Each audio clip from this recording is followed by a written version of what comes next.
ছোটবেলায় যেভাবে পড়তাম ভার্সেস বড়বেলায় যেভাবে পড়ি। ছোটবেলা।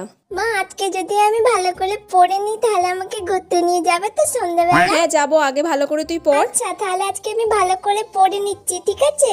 A for apple, B for ball, C for cat, D for dog, M for moon, M for moon, M for moon. কি রে, কি পড়ছিস তুই? হ্যাঁ মা, পড়ছি।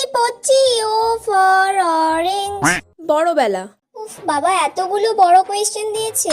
কয়েকটা বড় কোয়েশ্চেন তো আমার এখনই হয়ে যাবে 3-4টা, আর বাকি কালকে কয়েকটা করে নেবো, ব্যাস হয়ে যাবে। আরে তুই এত আস্তে আস্তে বিড়বিড় করে কি পড়ছিস, কিছু শুনতে পাচ্ছিস? আরে আস্তে আস্তে পড়লেই ভালো করে পড়া মুখস্থ হয়, আমার ওরকম জোরে জোরে পড়লে পড়া মুখস্থ হয় না। ব্যাস অনেকক্ষণ পড়ে নিয়েছি, এবার একটু ফোনটা নিয়ে ঘাঁটি। ফোনটাও ভাববে আমি ওকে ছাড়া এতক্ষণ আছি কি করে।